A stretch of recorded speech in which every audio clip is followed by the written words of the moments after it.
27 ऑगस्टला अंतरवाली सराठीमधून मुंबईच्या दिशेने मराठा समाजाचा भव्य मोर्चा निघणार। 29 तारखेला मुंबईत धडकणार, तर आरक्षणाचा गुलाल लावूनच माघारी यायचं जरांगेंचं आव्हान।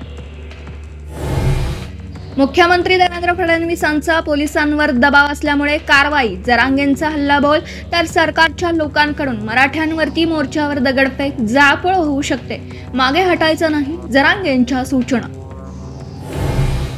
छाती बडवण्यापेक्षा जनतेनं का नाकारल्याचा अभ्यास करा। मतचोरीच्या आरोपानंतर मुख्यमंत्री विरोधकांना उत्तर, महायुती जिंकणार, ठाकरे बंधूंच्या संभाव्य युतीवरही भाष्य। राहुल गांधी पाठोपाठ ठाकरे बंधूंकडून मतचोरीचा पुनरुच्चार 2016 पासून बाबत बोलत असल्याचं राज ठाकरेंचं स्पष्टीकरण, तर मतदारसंघातील मतचोरीवरती लक्ष ठेवण्याचं उद्धव ठाकरे यांचं आवाहन।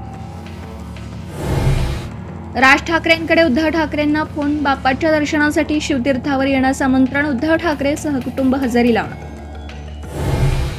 मराठा आरक्षणासाठी 29 ऑगस्टला मुंबईमध्ये मराठा क्रांती मोर्चाची धडक, लढ्याची दिशा ठरवण्यासाठी बीडमध्ये अंतिम इशारा बैठक। उपमुख्यमंत्र्यांसह अनेक मंत्र्यांच्या जिल्ह्यात सर्वाधिक गैरप्रकार, 26 लाखांहून अधिक लाभार्थींशी पोलखोल, बोगस लागल्या बहिणींमुळे मंत्र्यांना धडकी। उपमुख्यमंत्री अजित पवार यांच्यामुळे जिल्ह्यामध्ये सर्वाधिक बोगस लाडक्या बहिणी योजना बंद करू का? रोखठोक सवालामुळे अजित पवारांची चिडचिड। 7 दिवसांनंतर नांदेडच्या पूरग्रस्त हसनाळमध्ये गेलेल्या पालकमंत्री अतुल सावेंना करावा लागला पूरग्रस्तांच्या रोषाचा सामना। अभियंता विवेकानंद तिडकेंना अटक करण्याची जोरदार मागणी।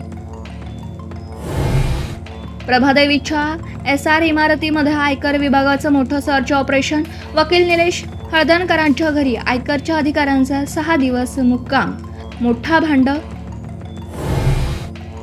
गणेशोत्सवासाठी कोकणात निघालेल्या गणेश भक्तांचे हाल, ठाणे स्थानकामध्ये गाडीच्या वेळी तब्बल 25 तास प्रवासी रांग लावून फलाटावर बसतात।